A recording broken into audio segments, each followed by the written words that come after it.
Now, on 105.9 FM and streaming worldwide on the WMAL app, O'Connor and Company.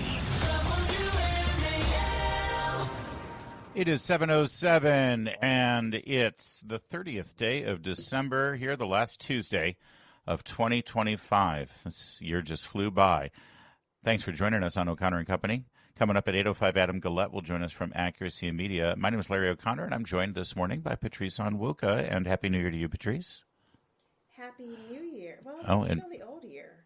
Oh, right? Your microphone is not functioning the way it was designed to do, but let's just check that one more time. How's that? It's the new year or the old year? There you are.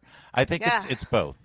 We're ringing out the old and bringing in the new, and your voice is sounding better. Patrice is suffering from the flu, by the way. So yes, I'm on the mend. Thoughts and prayers. Thank you. All right. The president has had a very busy week at Mar-a-Lago. Yesterday, he had Prime Minister Benjamin Netanyahu from Israel talk about the latest with the status of the Middle East deal. I know it's shocking, but apparently the Hamas terrorists can't be trusted. They don't seem to be adhering to the agreements to disarm and move forward. So we'll get to that in a moment. Also, this weekend, he had Volodymyr Zelensky and a Ukrainian contingent on there trying to stitch together the final details here, hopefully for a peace agreement between Russia and Ukraine with some security assurances for that nation that go right up to the point of becoming a NATO nation.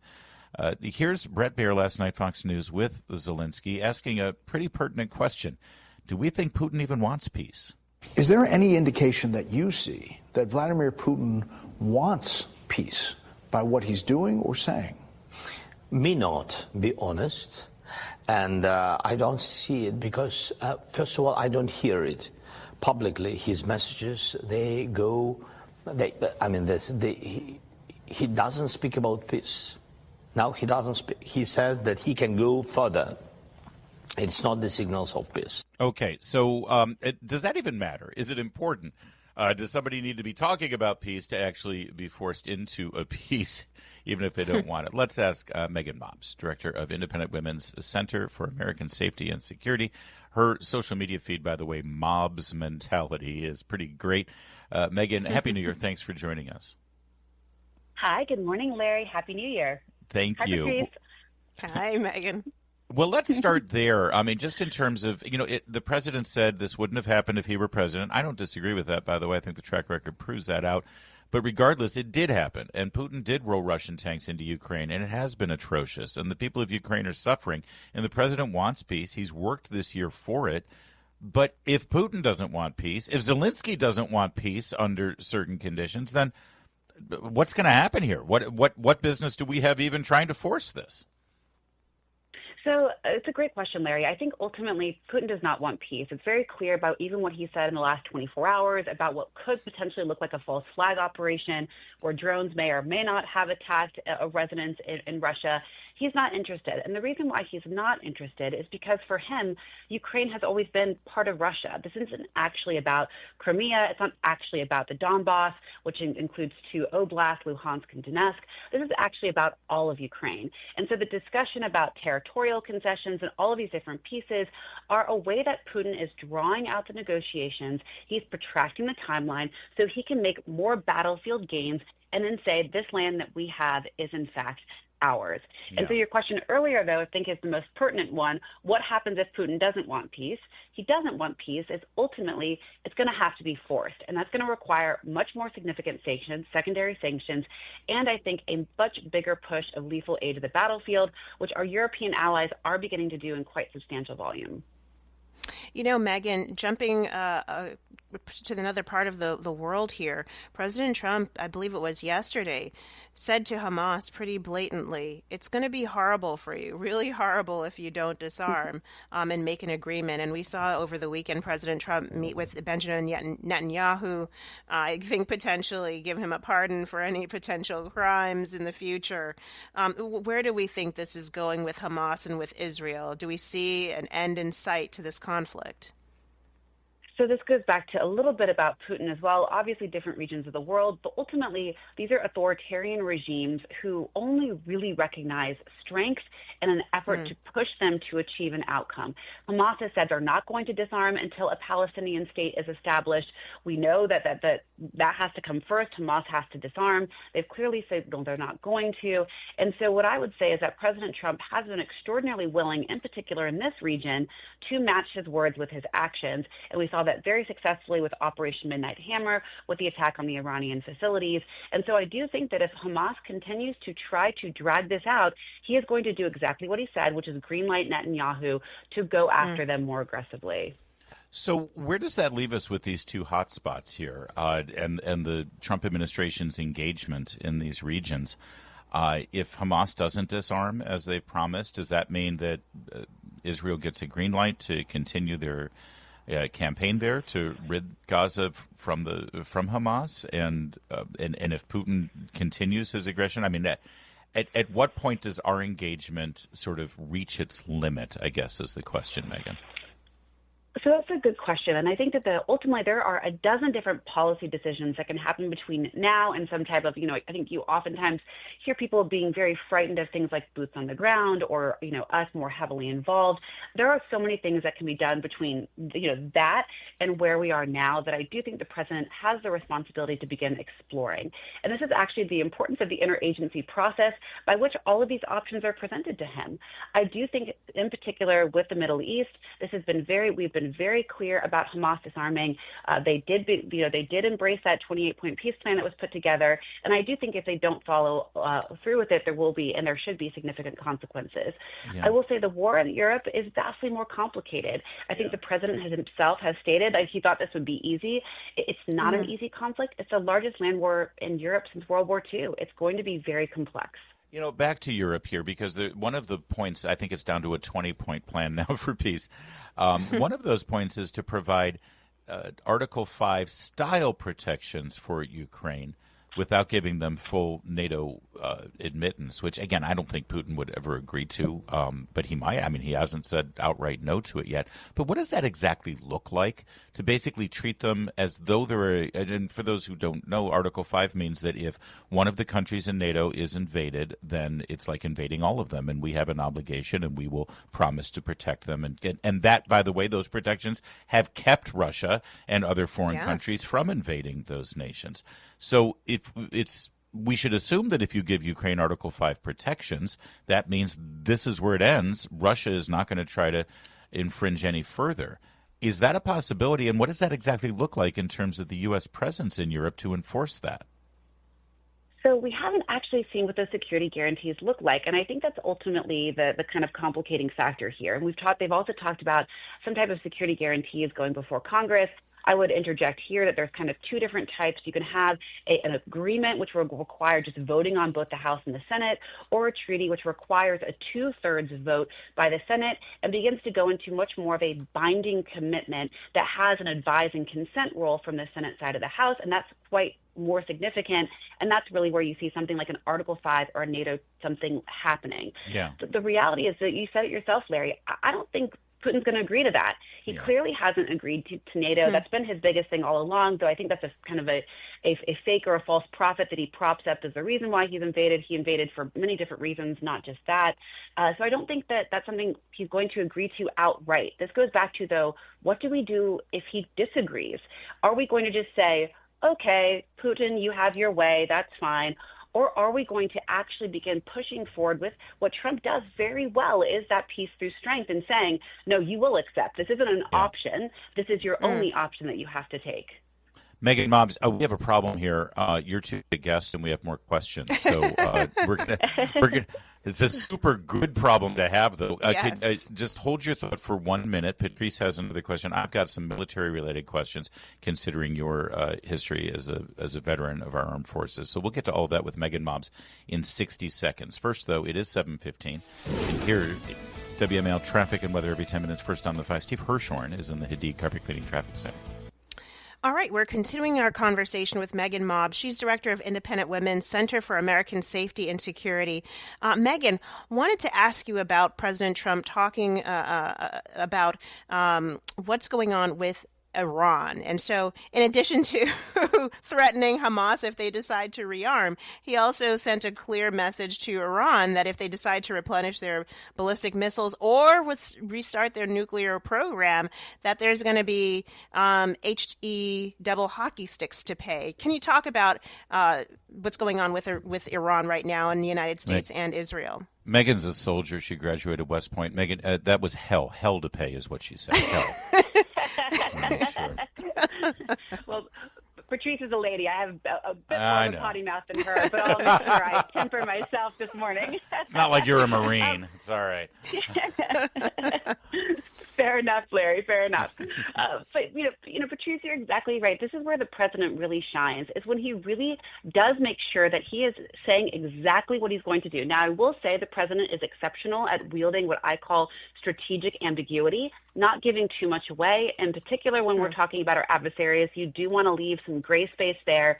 But in particular, when it comes to this specific program and Iran, when we have already done quite a substantial amount to decimate that program, him coming out and boldly saying, you do it again, we're going to do it again, is a very clear warning that should send shockwaves through those that are planning this in Iran. So this is where I really give the president substantial credit with Operation Midnight Hammer and obviously the willingness to do it again if they begin this program. Megan, if I could sort of draw on your experience as a veteran of the United States Army and a graduate of West Point, this year, there was a lot of concern. The president ran on the idea that there was some malaise maybe in our military, or maybe the military had lost the focus of their mission and had been distracted in some cases on some things that went beyond just being the best fighting force in the world history. And he wanted to sort of increase the spirit, the warrior spirit and the warrior ethic back into the military. And on the numbers, it appears to have paid off, because for the first time in 15 years, we've seen recruitment and reenlistment numbers far exceed the goals for all of the branches, including Space Force. So when you look at that, I mean, what is the mood of our military right now from your perspective? And I'm told that the president calling all of the flag officers at Quantico for kind of a reset and a regroup was in some way undermining morale. But I don't know. I'm starting to see on the ground quite the opposite when you look at the actual troops and the spirit of the forces. It can't be measured, but what's your sense of it? I think any time that we are reorienting our military to its sole mission, which is to fight and win our nation's wars, is exactly where we should be. I do think, in particular, after the global war on terror, I'm an Afghanistan veteran, so I can say this from firsthand experience, we let ourselves get adrift. And this typically happens, by the way, after any large-scale or protracted engagement. It happened after Vietnam, where you do begin to lose a little bit of the cohesiveness of the military. You kind of have a dilution of what the mission said is, and this is for a whole host of reasons we don't have time to get into right now, but I do think a necessary recalibration happened, where we had to say again that the whole purpose of the military, it's not a social engineering project, it's not to have all of these programs, it is to fight and it is to win. That is the job of the military. And I do think that we had to reiterate that. I do think there's been some frictions about how it's been done, but I do think ultimately we're getting back there. And you mentioned the recruitment and retention numbers themselves. I think those speak volumes, but I also do think we're entering a period of quite a significant amount of global instability. We just talked about 3 different areas in the world that are hotspots. I will say, I still think that America builds and breeds the best warrior class this world has ever seen, that history has ever seen. And when Americans feel called to action, they join, because they do feel like we are something worth defending, and that freedom is an imperative that has to be upheld. You know, Megan, listening to you, it makes me want to join the military right away. I will say, though, that interestingly, Dwight Howard over the weekend, he caused some stir when he suggested to his 5 million followers that President Trump should make 1-year military service mandatory for everyone born in America. I mean, I think that's interesting. You have that in countries like Israel. What's your take on kind of a required military service like that? So I think this is actually an idea that was put forward previously by General Stanley McChrystal, where he talked about a compulsory period of service. But it didn't have to be the military. It could be something like Teach for America, or something like that, but in which that you are imbuing again in American citizens this idea that they have to give back to their country. I don't necessarily disagree. I think that the idea of having compulsory service is actually a pretty fantastic idea, considering in some ways how fragmented we've become, how in some ways how useless college has become. And this could give an opportunity to also boost the trades in a bunch of different ways. So I think it's a very compelling idea, and we have seen it be successful. Now, where it's successful, those nations are much smaller. We're obviously much larger. So it's a bit of an apples to oranges comparison here. But in general, I do think it's a compelling idea we should be thinking about making sure that we are breeding in the next generation of Americans the idea that giving back to our country is part of being a citizen. We didn't even mention China. Meagan. Right. There's so much going on, Larry. We're going to have to have you back. Do you mind coming back sometime? I will always come back. Love you both so much. There you go. Same. Back at you, Meagan Mobbs. Happy New Year. Happy New Year, y'all. Y'all stay safe. It is 7:23. All right, we've been talking a lot about the Democrats' welfare fraud scandals exposed. Well, now we've got their what they're calling weaponized, politicized scapegoating in their own words. We'll share this and more with you. Stay with us. It's O'Connor and Company at 7:30. 7:37, a great Tuesday morning to you. It's O'Connor and Company here on the last Tuesday of December as we wind down 2025 and launch into 2026 with newfound vigor and excitement and passion and all that stuff. It's Larry O'Connor with Patrice Onwuka. Good morning, Patrice. Good morning. Thank you for all of our listeners who are suggesting remedies to get over the flu. The Irish whiskey, it might put me out for good, so that might be just a bit much. But I appreciate the thought. These are clearly O'Connor and Company listeners that harmonize with my outlook on home remedies and stuff. Yeah, when you bragged about using your Chinese tea with ginger and something else, lemon. all I could think of was shot of bourbon. Bourbon. I have never had anything stronger than sangria in my life. And even that was a lot. It'll help your throat, it'll help your voice, but it may have other effects that you might not want to I'm sure. delve into at this moment. So let's move on. You know, we've been talking quite a bit about the welfare fraud in the state of Minnesota. And earlier, Patrice, we talked about how it's probably the tip of the blue state iceberg when you look at New York and you look at California. Yeah. Democrats are sort of scrambling. They're either ignoring this story, pretending it's not there, or they're doing their usual, which is if you point out the fraud, you're racist, because apparently it's racist to hold people of color to the same legal standard that you would someone who anyone isn't else a minority. Yeah. I mean, again, I'm old school, but that's the definition of racist, isn't it? To have lower expectations on criminal behavior for people because of the color of their skin. I mean, in a way, that's what Democrats are saying. It's like if they're claiming that you're racist for pointing out that there's rampant fraud in the Somali community, and oh, by the way, in Somalia, so they sort of brought their cultural understanding of what the government is supposed to, how the government is supposed to benefit people by defrauding it with them here to the United States. If you point that out, you're racist.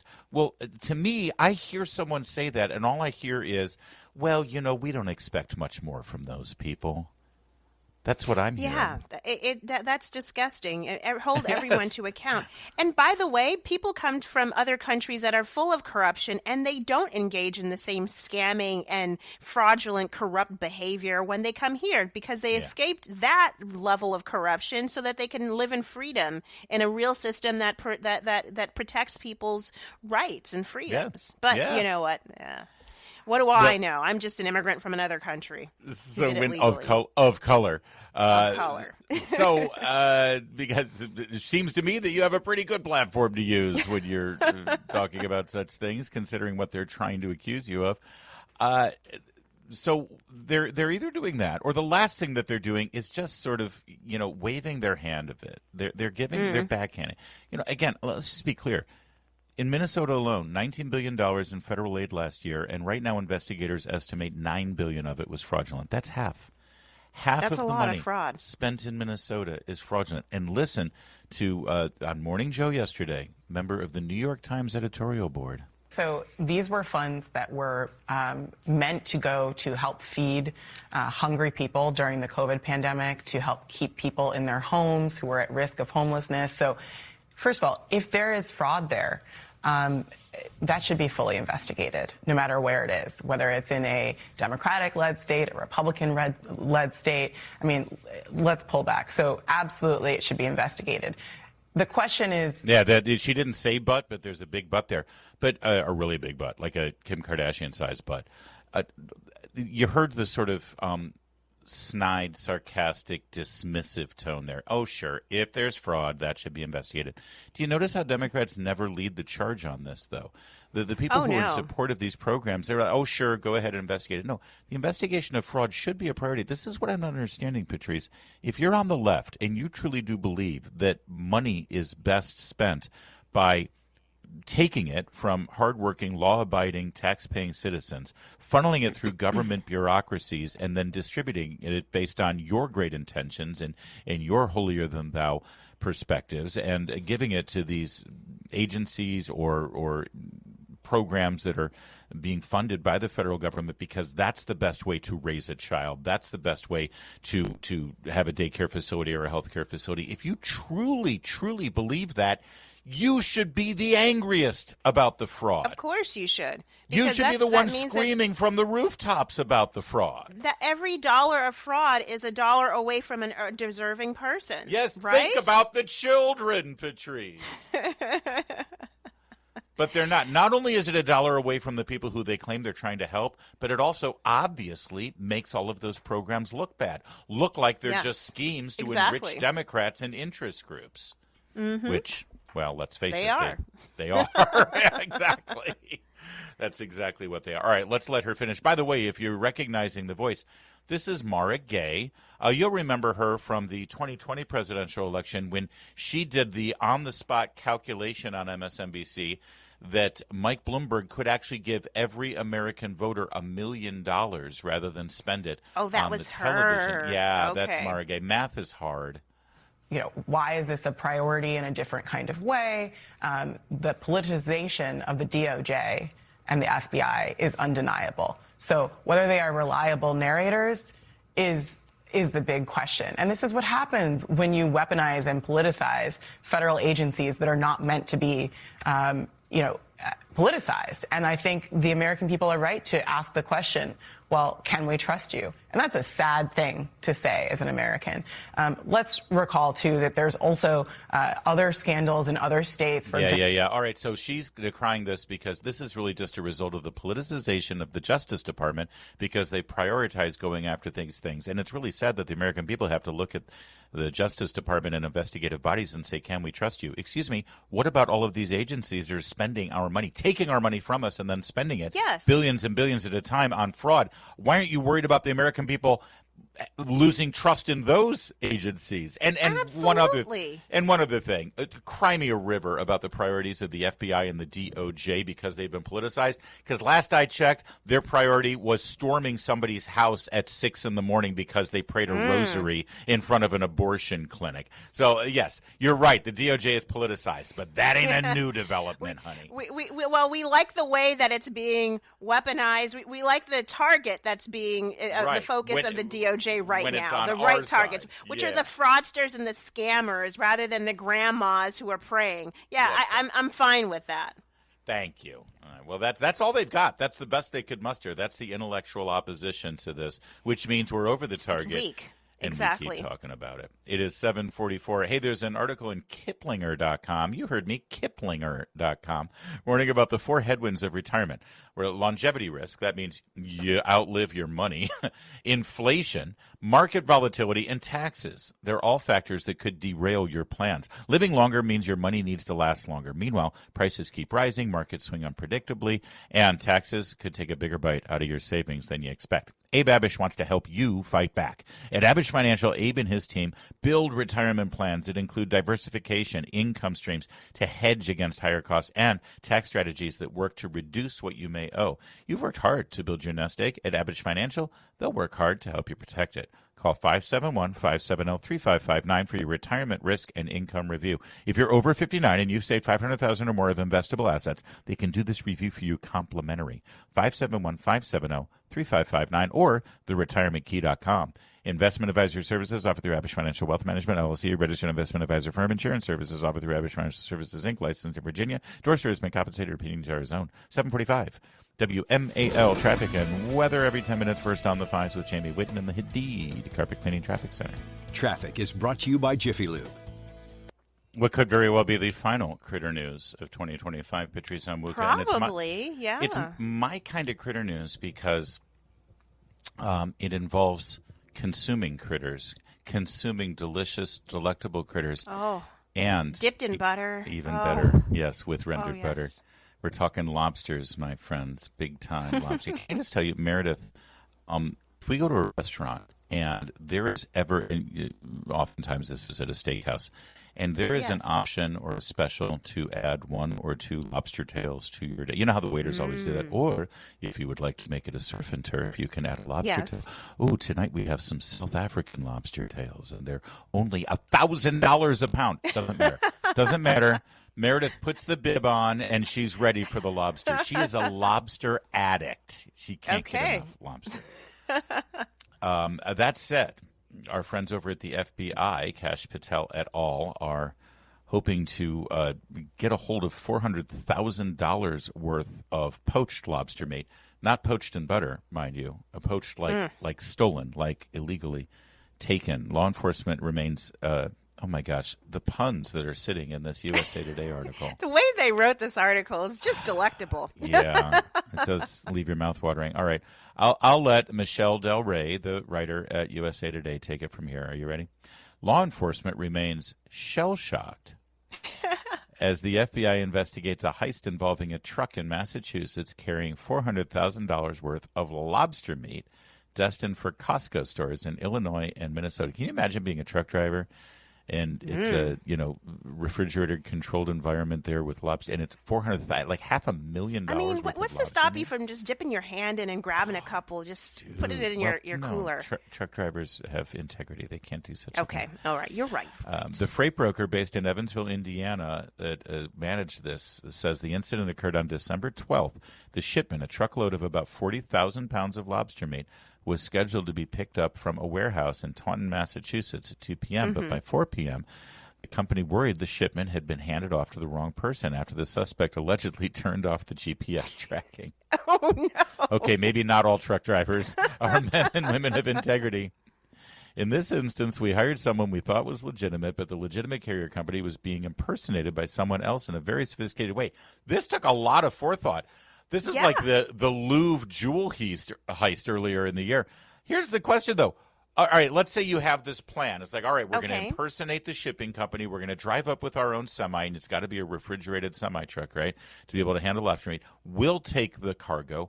We'll steal the $400,000 worth of lobster meat. Now, what do you do with it? Is there some sort of black market for lobster meat out there that I'm unaware of? Are they selling it to Minnesota Somali grocers or something? I mean, like... Oh, it's going to the SNAP program in Minnesota. Absolutely. I don't know. The bandits changed the name on the side of the truck and created counterfeit digital driver's licenses. Yeah. Larry, the worst part is this is the second time in less than 2 weeks that the same lobster company has been hit with the same theft of lobster. It's the second time. Although before, the last time it was crab, apparently. It was crab last time? Not quite as expensive, but still. Well, it sounds like they need to hire somebody who is a former criminal who can figure out what their weaknesses are in their own security and verification, because they're on a target list. I just don't quite understand what the secondary market. How do you make your money back on this? Why? What do you? You got to sell it directly to corner stores, small stores that don't have a lot of oversights, and maybe restaurants. Yeah, and it's the holiday season, so I'm sure they can get really good money for fresh lobster meat that's below market, but still, a nice Well, it's going to be 100% markup, really, because they're thieves and they just stole the product. All right, I guess it's pure profit. Yes, that's true. So there you go. Be wary of the lobster you might be eating. It could be black market. It could be stolen. Yeah, and could be hot. And you better hope they refrigerated it, right? Because you that can't trust will the make handling. your New Year not very good at all. My guess is that they'll stay in the Midwest area for this, so we might be safe here for lobster. I would say, though, honestly, if I may, if I had my hands on a truckload of lobster, I probably wouldn't try to sell it on the black market. I would figure out a way to keep it for myself. I guess I'm just shellfish that way. It's 7:53. Home. Coming up in our 8 o'clock hour, we're going to speak with Adam Gillette with Accuracy in Media. Talk about the year that was on college campuses and if the new Trump administration has made a difference there. Plus, we'll give you highlights of Trump and Bibi down in Mar-a-Lago yesterday. Keep it here. It's O'Connor and Company, and it's 8 o'clock.